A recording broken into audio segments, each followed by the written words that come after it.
monde, j'espère que vous allez bien. Moi, je vais super bien comme d'habitude. N'oubliez surtout pas de vous abonner et de liker, de partager, encourager la page. Merci beaucoup. Aujourd'hui, on va parler d'une histoire vraiment très triste. Une histoire qui fait mal lorsqu'on sait que l'amitié est sacrée. Donc, c'est l'histoire de trois copines, Marthe, Agnès et Mathilde. Voilà les trois copines qui étaient au lycée ensemble. Et les parents se connaissaient, les familles se connaissaient. Au quartier, on les voyait toujours ensemble. À l'école, elles étaient toujours ensemble. Elles ne connaissaient pas l'échec et elles évoluaient ensemble. Donc, en classe de seconde, elles ont eu l'entrée en première. Lorsqu'elles arrivent en première, donc cette année-là, cette classe de première C n'avait pas très bien travaillé. Donc, ça veut dire plus de la moitié de la classe était redoublant et ils étaient là. Elles, lorsqu'elles sont arrivées, les redoublants qui étaient là ont commencé à dire que bon voilà, ici la classe de première c'est là, ça ne rit pas, hein, donc ici ça ne rit pas, il faut travailler et tout. Elles ont donc eu peur, comme elles ne connaissaient pas l'échec, elles se sont dit que quoi, les qui vont échouer, nous on n'a jamais échoué, on ne connaît pas ça, on ne veut pas ça.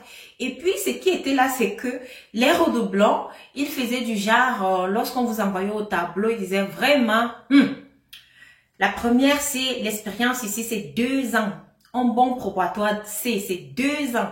Donc, ça frustrait Agnès, Mathilde et Marthe. C'est comme ça qu'un beau jour, alors, elles se disent que, mais comment? Comme on ne connaît pas l'échec, là, moi, je ne peux pas accepter ça. Je ne peux pas. Il faut qu'on fasse quelque chose. Là, c'est Mathilde qui dit, bon, voilà, vous savez, parfois, l'échec est lié à ce qu'on te fait, peut-être traditionnellement, peut-être quelqu'un qui ne veut pas que tu évolues. Donc, je pense qu'on devrait aller voir un marabout. C'est comme ça que Agnès dit à Mathilde que oui, tu as raison, il faut qu'on y aille. Donc, peut-être qu'il peut nous donner un peu de force pour pouvoir réussir à avoir le probatoire cette année une seule fois sans échec. C'est comme ça que les trois copines alors s'en vont voir le marabout. Elles sont arrivées là-bas, elles ont fait part de leurs préoccupations au marabout. C'est comme ça que le marabout leur dit, tenez-vous tranquille. Le marabout leur dit, entre les trois, vous êtes trois là, il y aura 2 qui vont réussir au probatoire, pardon, et une qui ne va pas réussir à son probatoire. Il dit, lorsque vous seriez en terminale, vous, les 2 qui auront réussi à leur probatoire l'année passée, vont donc échouer leur baccalauréat, et comme ça, celle qui est restée en arrière, elle va venir vous trouver en classe de terminale. C'est comme ça que vous allez donc encore évoluer ensemble. Le marabout leur dit, bon, voilà, si vous êtes d'accord, on peut faire ça comme ça. C'est comme ça qu'elles ont dit au marabout qu'on va d'abord réfléchir, donc il faut attendre. Elles sont rentrées chez elles, comme elles étaient toujours ensemble, elles ont réfléchi. Après une semaine, elles sont revenues. Elles ont vu le marabout, elles ont dit au marabout que bon, voilà, on est d'accord, on va le faire. Donc, c'était Agnès et Marthe qui devaient donc réussir à leur probatoire et arriver en classe de terminale, elles allaient échouer. Et comme ça, Marthe, elle allait échouer le probatoire et l'année qui suivait, elle allait avoir son probatoire pour retrouver ses amis en terminale. Le marabout dit, il n'y a pas de souci, allez-y, donnez-moi juste vos noms. Elles ont donné leurs 3 noms et puis elles sont parties. Et les résultats sont arrivés. C'est comme ça que 2 entre elles alors ont eu le probatoire et Mathilde, elle est restée en classe de première. Elle a pleuré, puisque ses 2 amis aussi étaient là pendant que on avait donné les résultats. Elles étaient contentes, mais elles étaient aussi tristes pour leur amie. Elle a pleuré. Après, elles ont dit à Mathilde que, bon, tu sais ce que le marabout a dit, tu connais notre pacte, non, ce qu'on a eu à faire. Le marabout a dit que, bon, toi, tu allais d'abord échouer et puis l'année prochaine, ça sera ton tour, donc tu vas venir nous retrouver. Donc, elles ont essayé de consoler Mathilde et Mathilde, elle a arrêté de pleurer. C'est comme ça que les 2 autres, alors, elles sont déjà en classe de terminale. Elles sont contentes d'être là-bas, mais tout le temps, pendant les récréations, elles sortaient toujours voir leurs copines qui étaient restées en classe de première. Elles étaient toujours ensemble, toujours ensemble. C'était une amitié vraiment sans faille. À ce niveau-là, ouais.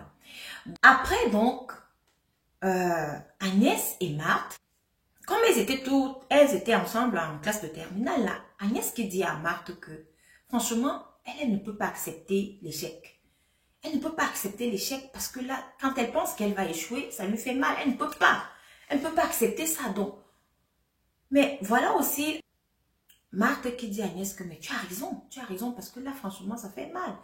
Il faut qu'on aille revoir le marabout. Là, c'est comme ça que les deux s'en vont donc encore revoir le marabout sans être avec leur troisième copine, Mathilde.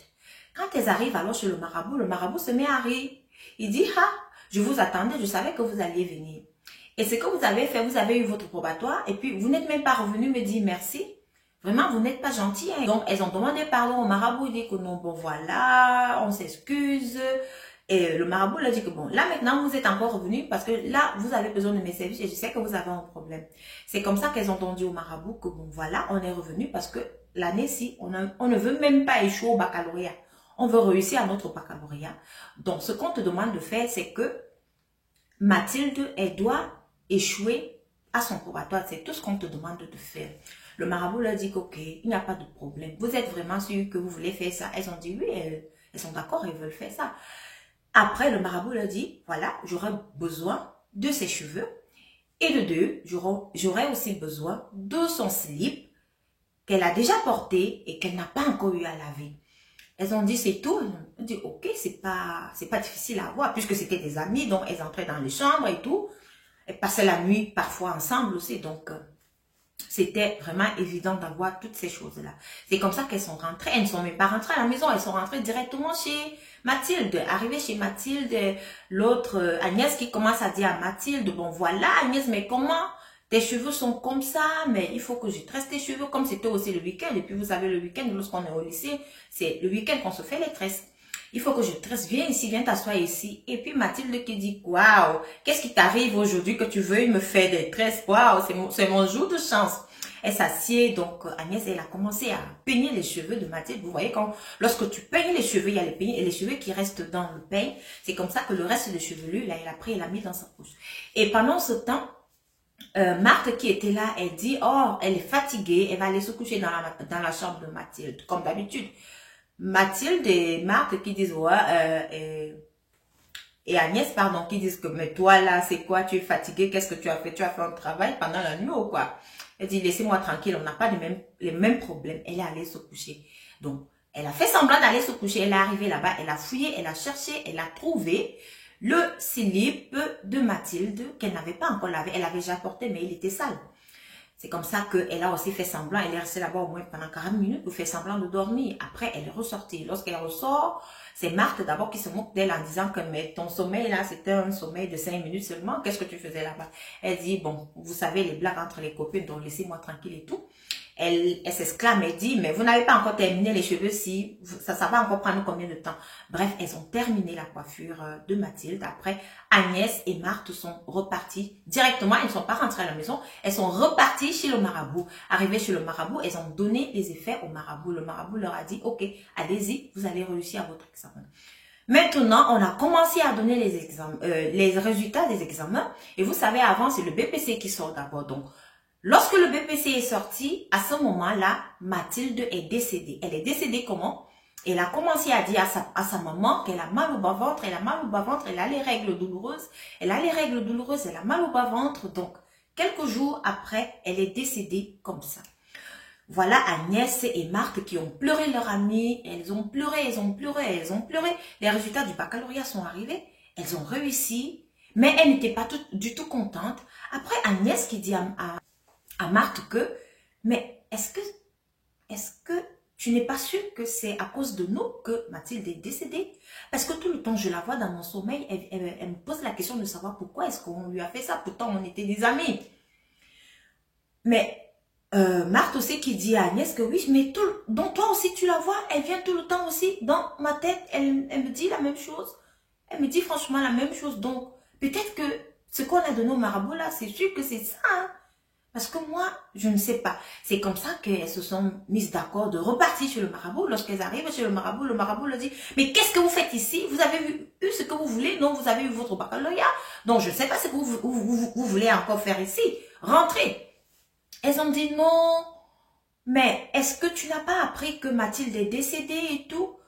Le marabout dit, bon, oui, j'ai appris, mais c'est ce que vous avez demandé. Non, vous avez demandé, vous avez dit que votre ami devait...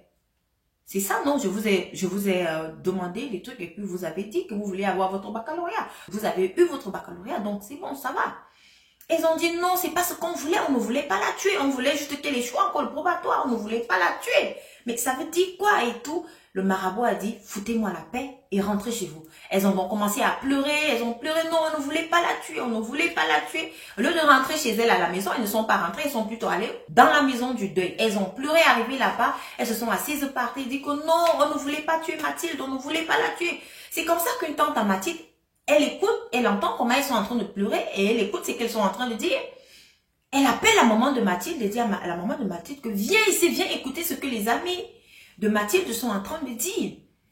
Elle dit, mais elles sont en train de pleurer leur amie. Tu sais que c'était des amis, c'était des sœurs. Donc, elle dit, non, viens écouter. Lorsqu'elle vient, donc, elle écoute, elle entend comment elles sont en train de dire que non, on ne voulait pas la tuer et tout et tout.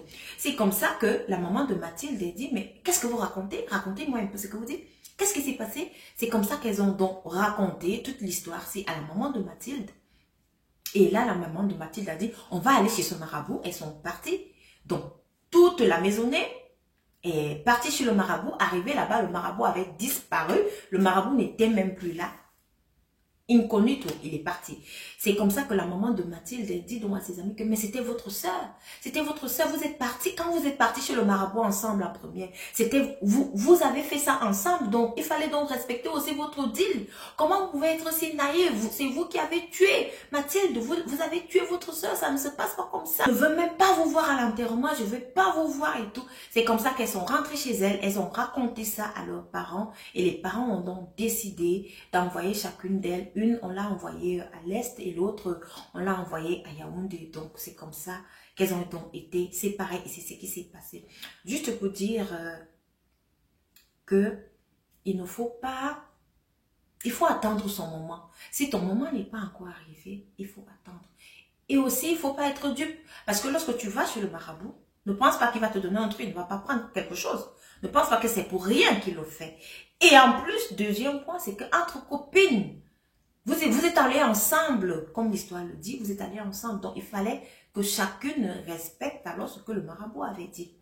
Et voilà, vous êtes tombé dans le piège du marabout. Merci de m'avoir écouté et surtout, que chacun tire la morale de l'histoire. Abonnez-vous.